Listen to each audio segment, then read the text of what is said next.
Tell me pretty lies, look me in the face. Tell me that you love me, even if it's fake, 'cause I don't fucking care. Happy Thursday, everyone. Happy Thursday. Happy Thursday. Happy Thursday to you, baby. Yes, happy Thursday, y'all. Look, I'm coming on back, y'all. I'm coming on back. Because I wasn't feeling good. I'm trying to make sure my lights stay on. There you go. So if this is your first time tuning in, thank you very much. Thank you for all my new subscribers. And thank you for clicking on my video and watching the ads in the videos till the end. Yes. Thank you very much. Like, share, comment. Please comment. I love your comments. I love to interact with you guys. So that's it, you guys. That's it. I like to be bubbly when I do my intro. Even if I'm feeling bad, I like to be bubbly. You know what I'm saying? Because it makes you feel better. But anyway, you guys, let me drink me a little bit of water.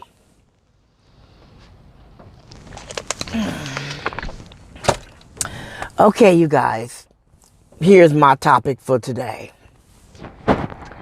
Now, let me ask you guys a question and leave your answer in the comments. How important is it to you that your in-laws, whether it's your wife's family or the husband's family, how important is that to you that they accept you? How important on the scale of 1 to 5? Okay? How important is it? Is it worth giving up your relationship if they don't accept you? So that's my question. And I really hope that you guys participate and give me your answers. Okay? So this situation that I'm about to bring forth, this topic, 2 people fall in love and they meet in college. Okay? They're 18 and 19. And they go to college and they complete their 4 years. And during that time of college, they started off as just friends. And they studied together. And they, did study group. They were there to help each other, give each other support. They're both from out of state, from different states, okay? And he got a scholarship for basketball, okay? And so he's really good in college. He excels, and she helps him, with a lot of his work, because he has issues when it comes to homework because he's focusing so much on the basketball, okay? So they get each other through college, okay? He kind of supports her through college financially, helping her with lunch, helping her with the books. She was his support as far as academic-wise, studying with him and helping him and keeping him on track with his grade, talking to him. But she doesn't have as much financial support as she, should have from her family because they don't have much. So he kind of, as a friend, he just showing his appreciation and he's helping her a little bit financially with books and, whatever she needs. Okay? But they truly fall in love with each other. That friendship progressed into something magical for them. Magical. Okay? And they just feel like they're each other's soulmates. They laugh. They cry together. They can talk with each other. This is a relationship that they just can't believe that this happened to them. Because it takes years to really get that communication part down. You know, you could be with somebody for years and y'all have times that you laugh. You have times that you talk to one another. You have times that you pay attention to one another, because in the beginning you did, and then somewhere down the line it fell off. But these people have been together for a while now. Okay? A while. His sister and mother automatically didn't like the girlfriend on GP. Didn't even give her a chance. Just didn't like her. And I'm thinking, I'm like, well, usually people can't just not like you instantly. They have to kind of at least feel you out, have a conversation with you at least once or twice to see what kind of, where your head is at, what you're thinking. I said, you sure you never had a conversation with her, or you with them? You never ever been to their house? You never ever talked to them on the phone? You never? Then she said, well, yes, they met. The first time they met, she was feeling away, the girlfriend. And so it made the atmosphere or the situation a little tense, because she was nervous. And so I said, don't you think that maybe at first it's that's normal to be nervous to meet somebody's mother, father, their parents. That's normal. But how did you get through that? Did you kind of loosen up? And she said that she did. So, long story short, the mother and the sister, they don't like her. And she's thinking it's because now that she stepped in, his financial support, okay, they won't get much of it. She's blocking the financial part of it. And that's why they don't like her.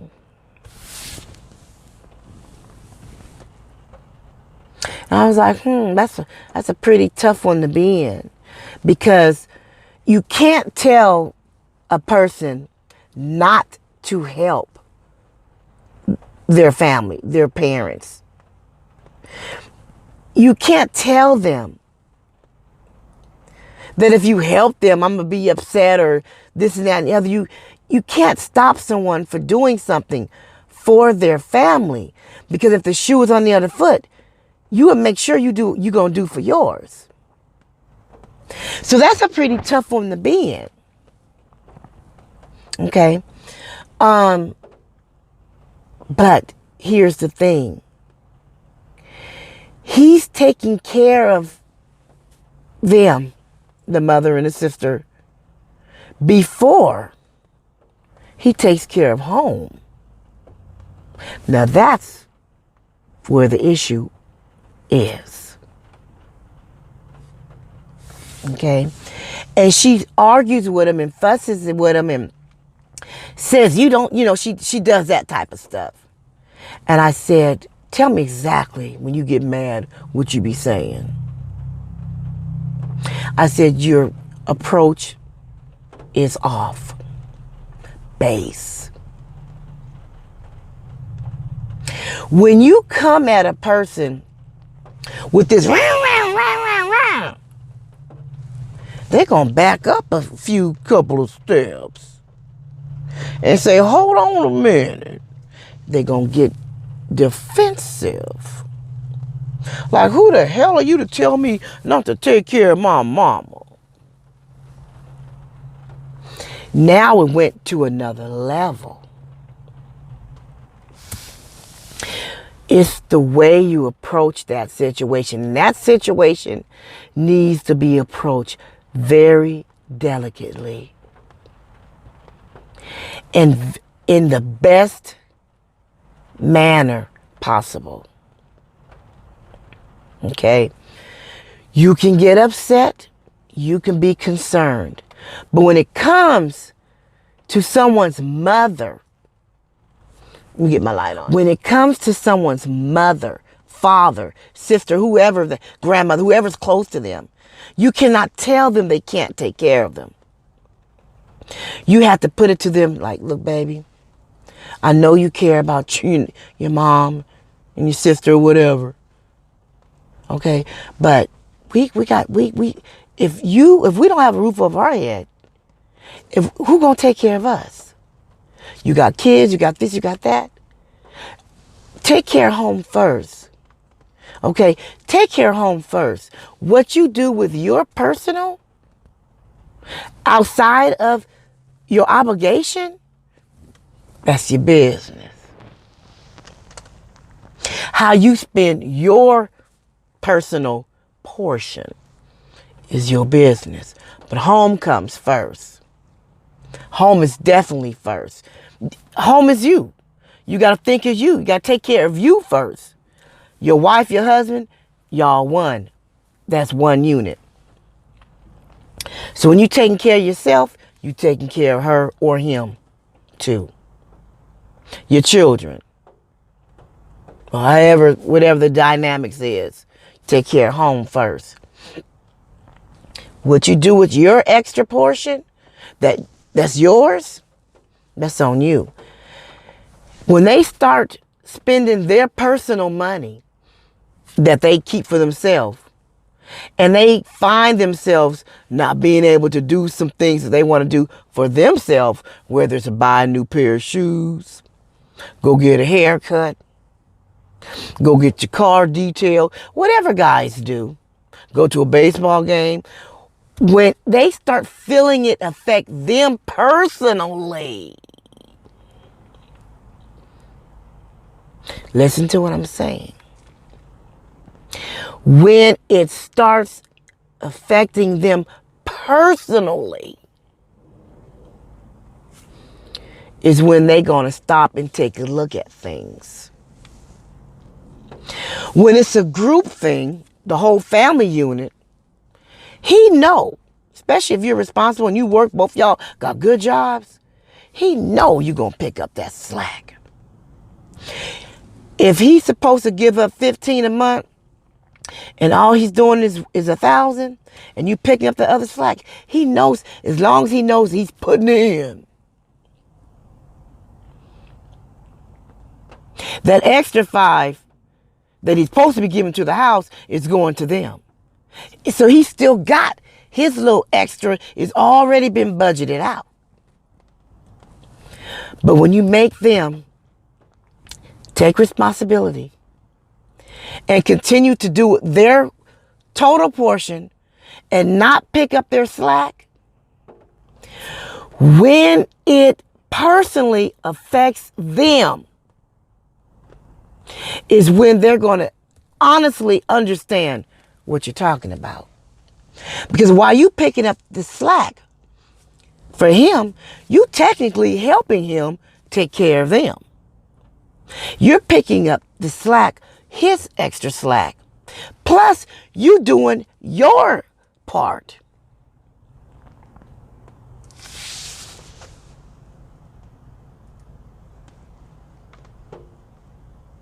Let it affect them. But you have to talk to them. If you know that person, you know the things. You know how to talk to that person. When you've been with somebody for a long time, you know the buttons. You know what you could get away with saying and what you couldn't. You know what you can say to make them listen and how to say it. You know them. You've been together with them for a long time. You gotta be strategic. Sit down. Woo-saw. Be comfortable within yourself at that time. Don't be upset. Don't be emotional. Just be normal. Be the opposite that you have been. If you're yelling and screaming and hollering, you're not going to get, and he don't like that, then you won't get his attention. If you always crying, if he don't like all that crying, you're not going to get his attention. You do the opposite of what you've been doing. And then they going to be like, wait, what's going on? She really serious. He'll be able to take you serious. He gonna take, or she.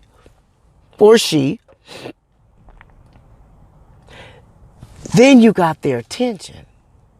Then then you'll be able to have that conversation. And you'll talk, but don't tell them. You cannot tell a person they cannot help their kids or help their mama or help their daddy or a sister, whoever that's close to them that they want to help, that's in their family. It's just wrong. It's morally wrong. It's not wrong, but it is morally wrong. It's morally wrong. Okay? Y'all ever see that show called The Moral Court? It was a black guy, I can't even remember. They had a court. And people would come in with their issues like what I'm just talking about. And they have a little jury and judge. And they let you know if you were right or wrong morally. I wish that show would come back. A lot of people need that. They need to understand the difference between moral right and moral wrong. Okay? Talk to them. Make them feel it. But do it very strategically. Do the opposite of what you've been doing. In-laws, if you let them, they can destroy a marriage, a relationship, if you let it. Sometimes the mama, especially if that's their son, they say little things and do little things, make little comments. Sisters do the same thing. Make little comments. They be doing stuff. In-laws be doing stuff. Not just the mama for the son. It's just people, family members, they be doing stuff in these relationships. And you have to be strong. And that person has to be strong and know how to stand up for themselves and stand up for their spouse in a respectful way. But be very convincing in a respectful way. Be very convincing. Okay? Because if you let it, if you're not strong, if you guys are not strong as a unit, in-laws can damage a relationship. And that's real talk. That's real talk. It ain't what you say, it's how you say it. It ain't what you do, it's how you do it. Got to be very strategic in this game called life. Like a chess game. Who gonna checkmate? When you're playing chess, it's a thinking game. It's a strategy game. It's all about strategy. It's all about being strategic with every move. That game is just like life. That chess game is an excellent game if you know the rules and think about the theory of that game and apply that to your life. You gotta know when. You gotta have the wisdom to know which battle to fight. We got to pick our battles. What's more important? You pick your battles. Be very strategic with every move. Yes, it's a strategy to this game called life. If you want to succeed and conquer your dreams, your goals, things that you be thinking about inside, that you dream of, that you fantasize about, things that's deep in your heart that you want to do. It's a strategy to this game. And if you play your cards right, you make the correct moves. Oh, you gonna checkmate. Oh, you gonna checkmate. Oh, yeah. You gonna checkmate. And that's the ultimate goal, is to reach your high potential, make yourself happy. That's it, y'all. That's it. Remember my question? I said, leave it in the comments. How important is it to you on a scale of 1 to 5 to have a relationship with your in-laws? I'm looking forward to your comments. That's it. Now, what I always say before I end my videos, hold your head up. It's hard, okay? It's hard. But that's the first step. We can do it. Let's just do it. Don't walk around with your head hung low in self-pity. And don't walk around with it too high either. Don't be, And don't be walking around frowned up, upset, because you're going through what you're going through, so now you want to bring everybody else around you down. Don't do that either. And we work so hard to have joy and peace. Let's not forget peace. Peace. We work hard for joy and peace. Just want some peace. I just want to relax, not hear nothing, not go through no arguments, not being a referee between sisters and cousins. I just want some peace. When you find it, don't let nobody step in and destroy your peace of mind. As you get older, you're going to be appreciating that peace of mind. You're going to appreciate it when you get older. Okay? Look, you're going to appreciate that.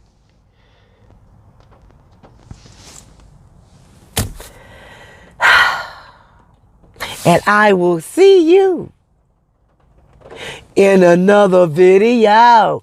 Peace.